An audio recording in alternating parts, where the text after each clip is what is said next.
L'année dernière, je vous ai parlé de la saison 1 de Daredevil Born Again, et je vous ai dit que j'avais hâte de découvrir la saison 2. Eh ben, on y est, la saison 2 est enfin disponible sur Disney+, et après l'avoir vue, il est temps que je vous donne mon avis dessus. Voici ma critique, sans spoiler. Le maire Wilson Fisk a pris le contrôle de la ville de New York, et il met tout en œuvre pour traquer les justiciers et les traîner en justice.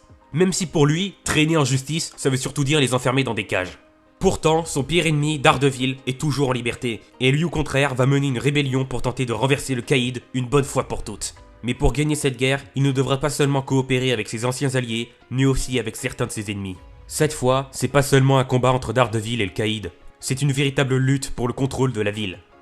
Et c'est tout ce que je vous dirai pour ne pas entrer dans le territoire du spoil. Le premier truc que je peux vous dire, c'est que je suis très content de retrouver les acteurs de la saison 1.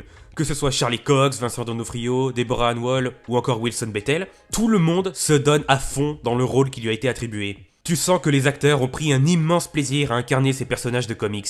Et ces personnages, justement, dans cette saison 2, ils traversent des événements inédits qui les amèneront à faire des choses qu'ils n'ont encore jamais fait jusqu'à présent. Encore une fois, je peux pas en dire trop, mais il y a des choses qui m'ont vraiment surpris par rapport aux personnages de Daredevil et de Bullseye notamment. Tout en étant fidèle aux personnages d'origine, l'écriture de cette saison 2 les a amenés vers de nouvelles frontières, si on peut dire ça comme ça.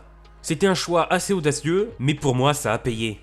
Et là je parle des personnages principaux, mais les personnages secondaires ont aussi droit à leur grand moment.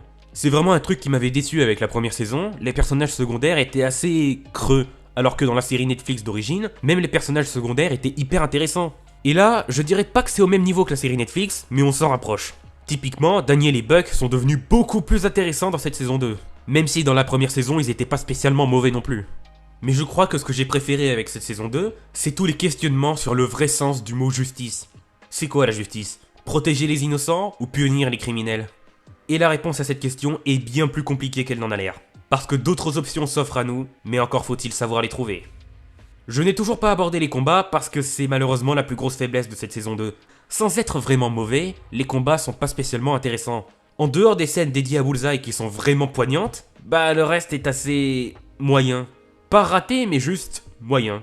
Disons que parfois il y a trop de fumée, parfois la caméra bouge dans tous les sens, parfois il y a des flashs lumineux, enfin, je dis pas que c'est le cas pour tous les combats, mais une écrasante majorité quand même. Malgré tout, la saison 2 de Daredevil Born Again est pour moi une franche réussite. C'est une nette amélioration par rapport à la première saison, et si la saison 3, prévue l'année prochaine, arrive à être encore meilleure, je pense qu'elle pourra réellement atteindre le même niveau que la série Netflix. Et je pèse mes mots.